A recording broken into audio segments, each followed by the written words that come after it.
এই হাড়ফাটা রোদ্দুর আর প্রচণ্ড গরমে বাড়িতে যদি এইরকম ঠান্ডা ঠান্ডা শরবত বানিয়ে পরিবেশন করা যায়, বাচ্চা থেকে বড় সবাই খাওয়া যায়, তো কেমন হয়।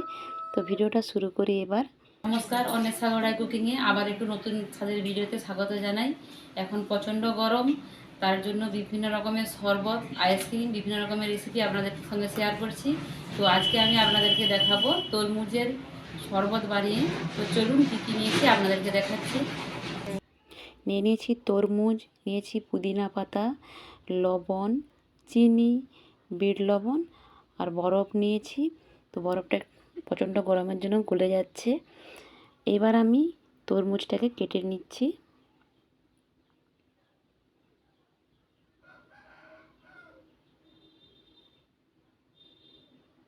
পুরো ভিডিওটা শুরু থেকে শেষ পর্যন্ত স্কিপ না করে দেখুন, আশা করছি ভালো লাগবে। আর এই গরমে আপনারাও সহজেই বাড়িতে এই শরবতটা বানিয়ে খেতে পারবেন। তো আমার তরমুজটা কাটা হয়ে গেছে। এবার আমি একটা ছাঁকনি নিয়েছি, তার সাহায্যে ঘষে ঘষে তরমুজের রসটাকে বের করে নেব। তো দেখুন আমার তরমুজের রসটা পুরোটাই সব বের হয়ে গেছে।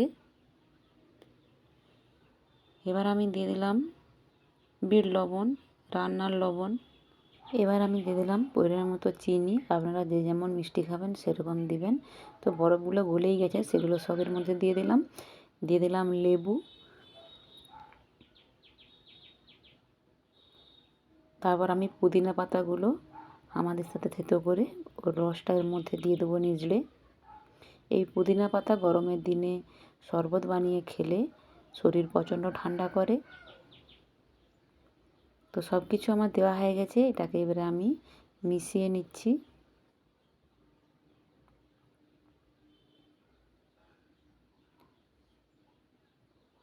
তো হয়ে গেছে। এইবার আমি গ্লাসে জুসটাকে গড়িয়ে নিচ্ছি। আমার 3টে গ্লাস হলো না, 2টো হলো, তাও 2টো ভর্তি হলো না। উপর দিক দিয়ে কিছু বরফ দিয়ে দিচ্ছি।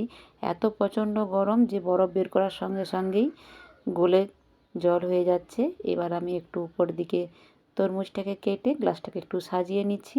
তো ফাইনালি আমার শরবত রেডি হয়ে গেছে। আমার শরবত রেডি হয়ে গেছে। তো আমার এই রেসিপিটি কার কার ভালো লাগলো অবশ্যই কমেন্ট করবেন, বন্ধুদের মাঝে শেয়ার করবেন।